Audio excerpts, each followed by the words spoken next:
What's going on, everybody? Welcome back to another Lions video. And over the past week or so, we of course have been going very in-depth with this training camp process of the Detroit Lions. However, for one reason or another throughout the week, we sometimes miss specific days, and sometimes we gloss over certain takeaways that may end up being very, very important down the line. And in today's video, we're going to rectify that. In today's video, we're really going to be recapping this last week of training camp from Monday to Friday. Obviously, we talked about Saturday. On Saturday, we talked about that family Ford Fest and stuff like that. So today, we're really going to be focusing on the prior week from Monday to Friday, the biggest takeaways that we may have missed on over the past week, some very important things to look at and some very important things to know going forward, and really try to just kind of, go back and recap the week and go over the biggest takeaways from this prior week of training camp. Now, before we get into the video, before we start talking about these big time training camp takeaways, if you're new to the channel and you're enjoying the content, please consider liking the videos and subscribe to the channel. It takes just 2 seconds out of you to do so. It is quick, it is free, and it is incredibly easy to do, and you would be helping the channel out more than you could possibly know. So if you could do that, take those 2 seconds to like and subscribe. I'd be incredibly appreciative for it. But with all of that being said, and without any further ado, let's get into a week in review and review the biggest takeaways from this prior week of training camp. So look at Anthony Ryder from South Lyon, Michigan, recently selected as the Lions 2020 Fan of the Year. He has a passion about sports broadcasting. With the 112th selection in the 2021 NFL Draft, the Detroit Lions select Amon-Ra St. Brown, wide receiver, USC. One pride, baby! Yeah!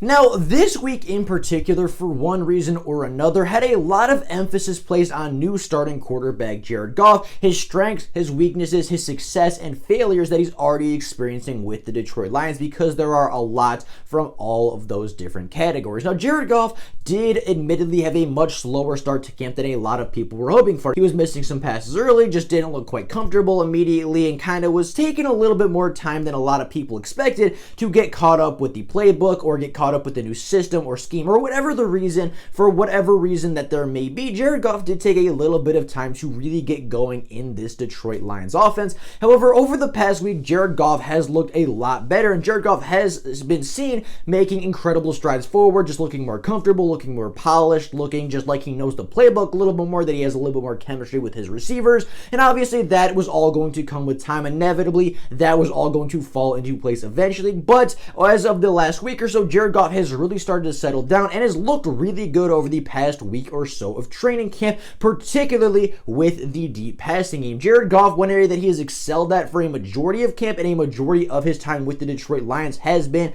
that deep ball, has been that boundary deep ball placement. He's hit a lot of deep shots to Perryman and Victor Bolden and Tyrell Williams and Amon-Ra St. Brown. They've all caught deep boundary passes from him, and that is an area where you would expect Jared Goff to excel. You think of the deep passing game, and really that plays a lot to Jared Goff's strengths. Jared Goff, his strengths as a quarterback are the physical tools, the physical side of the game, his arm talent, his ball placement, his accuracy, his arm strength, stuff like that is where he excels in the game of football. And when you think of the deep passing game, you don't really got to identify coverage. You don't got to see, where the linebackers are. Did they drop? Are they blitzing? You don't got to worry about pass rush. It's really, identify that there's not a second player coming over the top. There's no safety looking to take that away. And, once you identify that, once you make that one simple read, it is a throw it up, and it's more of a ball placement, arm strength, arm accuracy, stuff like that. And really the deep passing game plays a lot to Jared Goff's strengths, just being all about placement, being all about arm talent, being all about just the physical aspects of the game and getting it there and taking away, he doesn't have to read a second defender. He doesn't have to read the linebackers, where they're dropping, their depth, where they are, what they're doing, stuff like that. He doesn't have to worry about all that on the deep passing game because he identifies his matchup. He identifies the one he likes. He takes a second to make sure that there's no second player coming over the top, takes a second to make sure there's no second safety there, and as soon as he sees his guy get a step, he just throws it up there, uses his naturally given talents, and gives his wide receivers a chance. That's where he's really excelled this season. That's where he's really excelled so far in training camp and so far throughout the offseason, and that's where I would expect Jared Goff to excel throughout the NFL season, and that's where I would expect Jared Goff to be at his best for the Detroit Lions. Now, Jared Goff, as I said, he didn't start camp very well, but he has gotten a lot better since entering training camp, and especially since the pads have come on, he has gotten a lot more comfortable, and I think a lot of that has to do with him building and developing chemistry with his wide receivers, and in particular, building a really strong connection with TJ Hockenson. We talked about in the Ford Family Fest, we talked about in that scrimmage, he had 2 touchdowns to TJ Hockenson, both of them being end zone passes, obviously being really short yardage, goal line, red zone stuff, and he worked on it a lot, and his connection with TJ Hockenson was very blatant. TJ had 2 touchdowns in the scrimmage, one in a 2-minute drill, one on the first drive of the game,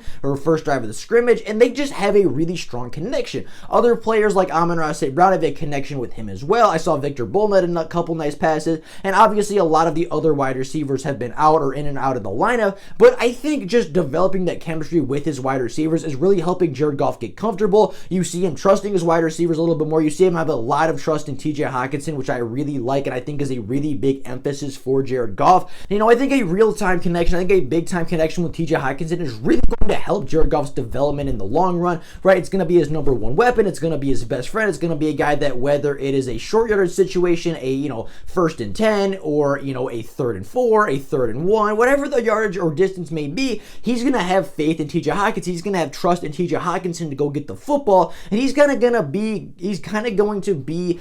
Jared Goff's Megatron. He's going to be Jared Goff's, Kenny Galladay. He's going to be Jared Goff's security blanket and the guy that Jared Goff can always turn to, and I like the fact that they're developing that chemistry early. And of course, the chemistry is coming along with everybody else, but he really seems to have a strong connection with TJ Hockenson, which I think is going to be very impactful and very beneficial for the both of them come 2021. Now, although the offense over the past week has really stepped up, and although the offense over the past week has really taken massive strides to improve, that doesn't mean that everything was perfect. The defense stepped up this past week and made a lot of big plays as well, coming up with over 4 interceptions in the past couple of days. Amani Oruwariye came up with an interception on Jared Goff. Jerry Jacobs came up with an interception. Anthony Pittman, and as well as 3rd-round pick Ifeatu Melifonwu, both came up with interceptions as well. Now, it is important to keep in mind that though not all 4 of those interceptions were off of Jared Goff, the only one that I believe Jared Goff actually threw was the one to Amani Oruwariye. The one that Jerry Jacobs, Anthony Pittman, and Ifeatu Melifonwu came up with were off of either Tim Boyle or they were off of David Blau. But of course, those guys coming up with interceptions is still very encouraging to see, especially the Ifeatu Melifonwu one or the Ifeatu Melifonwu one. He's a guy that is expected to be a big-time player, a 3rd-round pick, a guy that has a lot of upside, a guy that has a lot of potential, a guy that was getting 1st-round buzz right before the NFL draft and fell into the 100s for one reason or another. He's a guy that a lot of Lions fans are hoping can make plays for them. And with that being said, with all these players coming up with interceptions and the defensive backs really starting to make plays in the air, that does say a lot about our secondary. Our secondary has struggled to force turnovers over the past couple of years, and under Matt Patricia really struggled to get and force those turnovers, especially through the air. So the fact that they're getting them early in training camp, whether it be, just really good plays by them or just taking advantage of some mistakes on the offensive side of the ball, one way or another, this team is forcing turnovers on the defensive side of the ball, which, you might say, okay, the offense is turning the ball over, but the defense is also forcing these turnovers. They're forcing mistakes, and if they can force mistakes on the opponent's offense, then this defense is going to be way better, and in turn, the team is going to be much more successful. Now, another player on the defense that really stood out over the past week was Levi Anzariki. He's a player that missed a lot of time early in training camp, really missed the first couple of days of camp, or the first couple of days of padded practices. It wasn't really specified why, whether it was an injury, whether it was a precaution, whether it was, one thing or another. I don't know the exact reason that he missed a couple days of camp here and there, but he was back in pads last week and looked really good. And pass rushing drills, he looked quick and explosive like we expected him to be. He was a disruptive force in one-on-ones as well as 3-on-3 blocking drills. He's a guy that just got penetration, showed his quickness, showed his strength, and really showed and flashed the potential of why we selected him early in the 2nd round of the NFL draft. It was very good to see Levi back on the field making plays, stepping up, and really being one of the last rookies to do so. We talked about Amon-Ra, who's been having a really good camp, having a really good rookie training camp. Ifeatu's making some plays.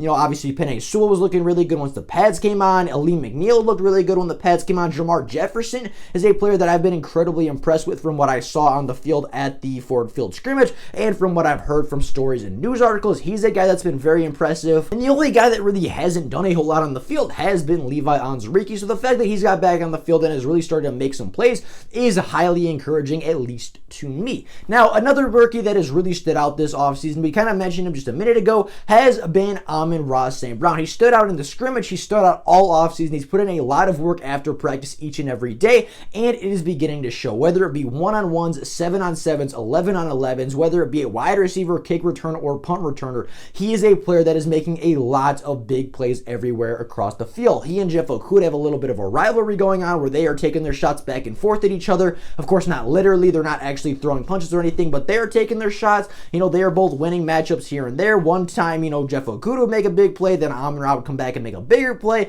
then Jeff Okudah would come back and make a big play. Like, it was a back and forth battle between the two. They are having a really good rivalry, and really everywhere that Amon St. Brown has been in training camp, whether it be with the first team or the second team, whether it be a wide receiver, kick returner, or punt returner, he is a player that continuously makes plays over and over and over again, is a player that continuously stands out when the ball is in his hands.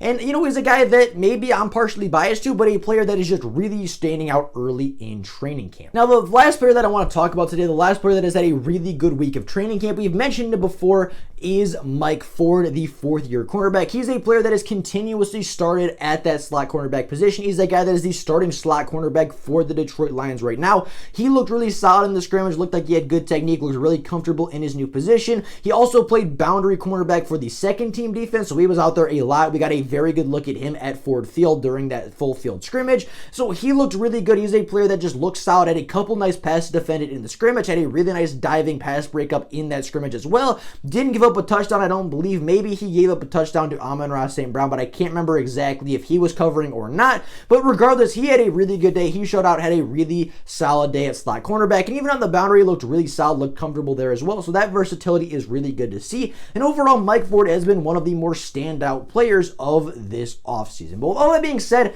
that is kind of the big takeaways from the week. That is kind of the big parts that we missed. Jared Goff is really starting to get comfortable with his wide receivers and starting to get a rhythm going. The defensive backs are starting to make a lot of plays. Amani, Jerry Jacobs, Ifeatu Melifonwu, Mike Ford, all guys that are making a lot of plays in the air for the defensive side of the football. Levi's back. Amon-Ra's doing Amon-Ra St. Brown things, being a great player. And overall, there's a lot of positive takeaways, and everybody is growing and developing and trending in the right direction for the Detroit Lions as they are set to kick off versus the Buffalo Bills in just a couple of days. But with all that being said, that is life for you guys today. Let me know what you guys think about the most recent week of training camp. Let me know what your biggest takeaways are from these takeaways. Let me know what your biggest thoughts and opinions are from this previous and this prior week of training camp. I'd be very curious to know what you guys think. But with all that being said, that is life for you guys today. Thank you all so much for watching, and until next time, and as always, go Lions!